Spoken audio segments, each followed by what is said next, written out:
Congratulations! You've made it to the end of another week. This is Friday the 15th of May and I'm continuing on what I was talking about yesterday, which is health professionals in Australia are talking about the fact that COVID-19 is causing mental health issues for people, and they're also predicting that there will be an increase in suicides in Australia as well. And indeed we have faced prolonged mental health issues, many people facing the drought and now facing the uncertainty of COVID-19. But Rick Warren has written 10 commandments for emotional health, and we thought about 5 of these yesterday. That was to show grace to myself and others, start and end each day refueling my soul, set and stick to a routine, stop watching so much news, and number 5, schedule a daily connection with the people you love. Well, moving on to another 5 today. So this is number 6.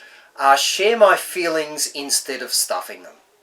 You know, in Galatians 6 and verse 2 it says, share each other's troubles and problems, and in this way obey the law of Christ.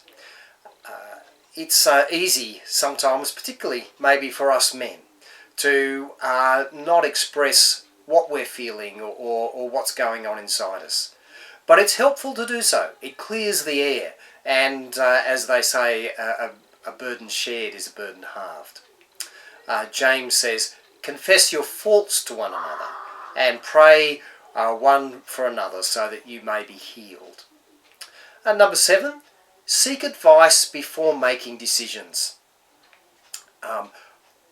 In Proverbs 15 it says, our plans often fail because we don't seek advice, but listening to good counsel will bring success. You know, I've seen this work both ways. Many times people, particularly people who've lost a loved one, have made snap decisions in that place of pain without seeking the advice of others. Those people who've waited, I've seen have made better decisions than those people who've made decisions without speaking to somebody else. So seek advice before making major decisions. Number 8, create space for renewal breaks throughout the day. That is, take a break. Take some time to relieve some of that stress. In Isaiah 40 and verse 30 it says, even young people become exhausted and give up too soon. But those who wait on the Lord will renew their strength. They will soar like eagles. They'll keep running and not grow weary. They'll walk and not grow weak. Number 9, serve someone suffering more than you.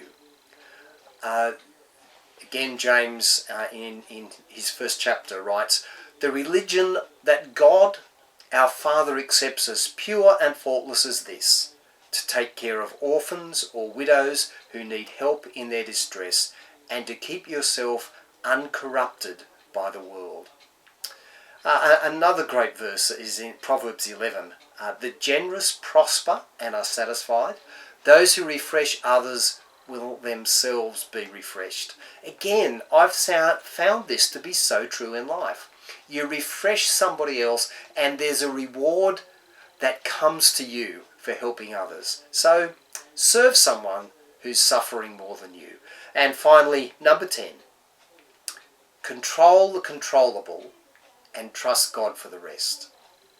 I reckon that's a pretty good balance, really. There are some things that we can control, and we definitely should take responsibility for those things and take whatever action we can take and solve whatever problems we can solve.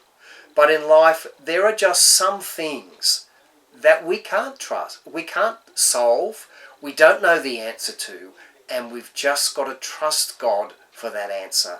If we try to shoulder those burdens ourselves, we're only going to come to difficulty and we're only going to come to grief.